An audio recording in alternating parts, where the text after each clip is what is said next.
Então, recapitulando, pessoal, aquele assunto de pilhas de Daniel, a gente vai ter essa estrutura. A pilha de Daniel, ela tem eletrodos. Esses eletrodos são feitos de metal. No caso, nós temos o metal zinco e o metal cobre. Nós vamos também ter uma solução iônica, onde essa barra está sendo imersa. Na solução, nós vamos ter uma substância que contenha íons que está presente na barra. Por exemplo, se a barra é de zinco, a solução tem que ter um sal à base de zinco, para que eu tenha zinco iônico na solução. A outra barra aqui, por exemplo, é de cobre.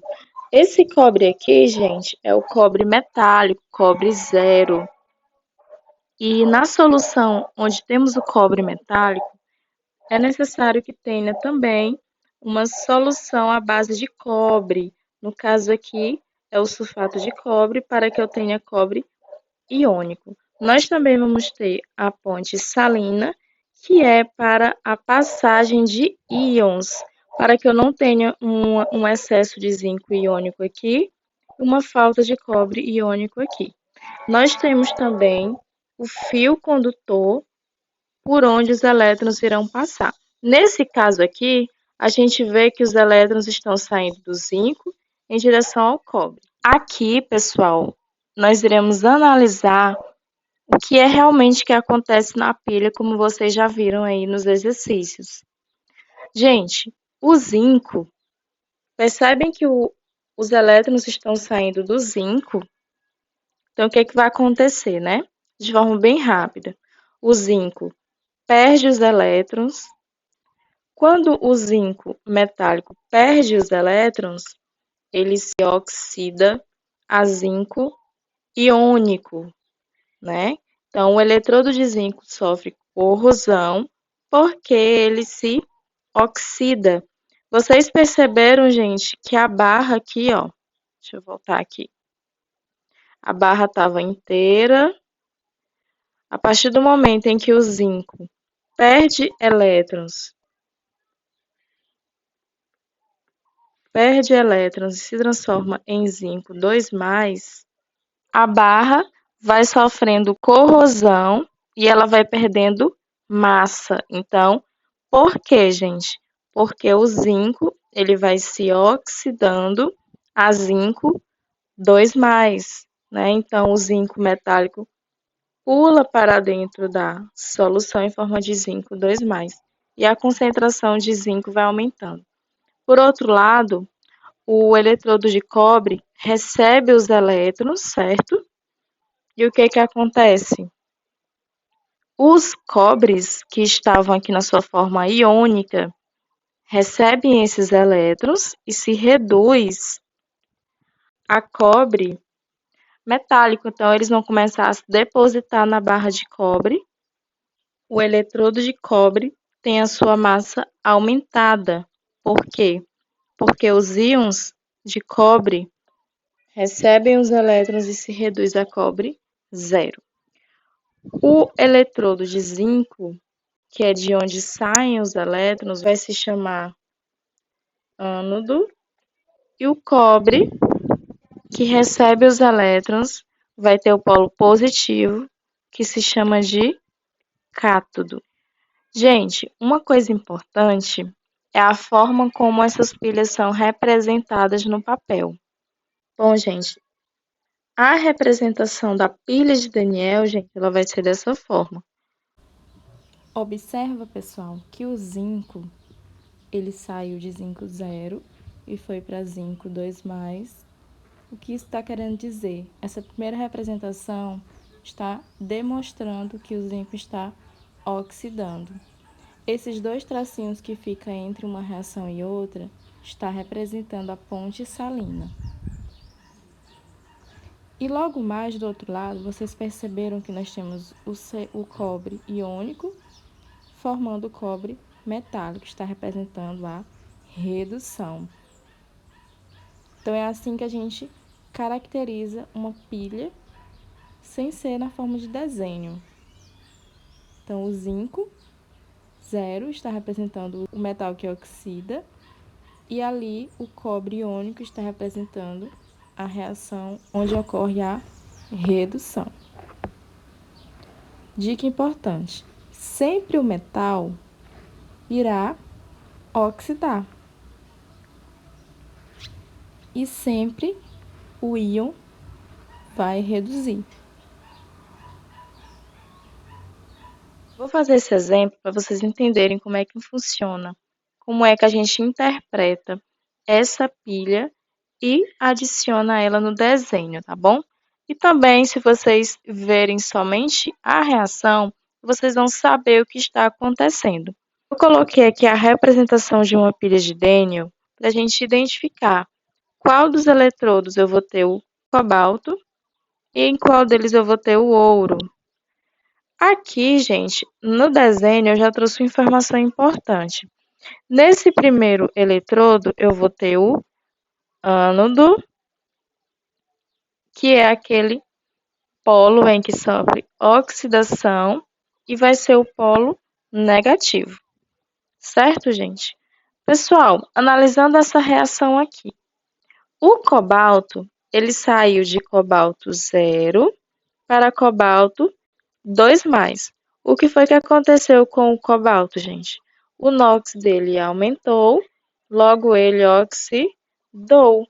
Então, aqui no desenho da pilha, aquele que sofre oxidação foi o cobalto, certo? Então, essa barra aqui é a barra de cobalto.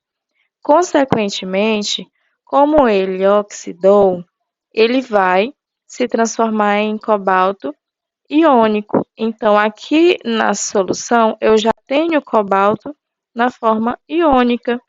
E o cobalto, a partir do momento em que ele vai se oxidando, o cobalto metálico vai saindo da sua forma 0 e vai se oxidando a cobalto 2+.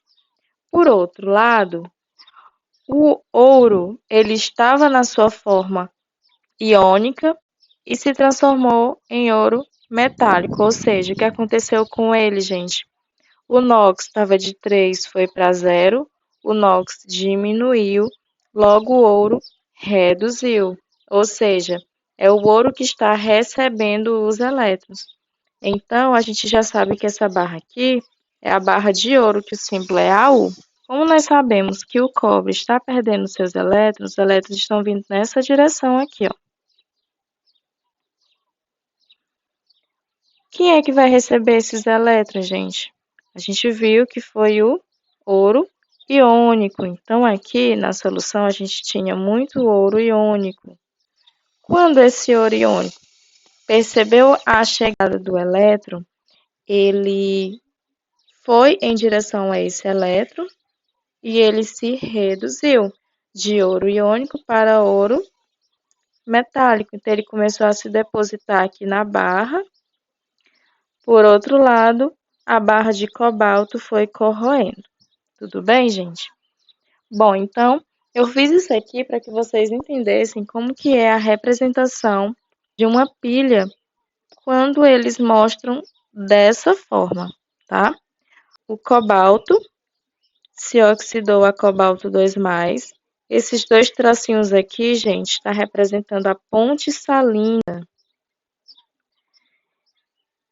E, por outro lado, os íons de ouro receberam os elétrons e se reduziram a ouro 0. Quais as semi-reações, gente? Primeiro, a gente vai fazer a semi-reação do cobalto. Então, o cobalto perdeu 2 elétrons, se oxidando a cobalto 2+.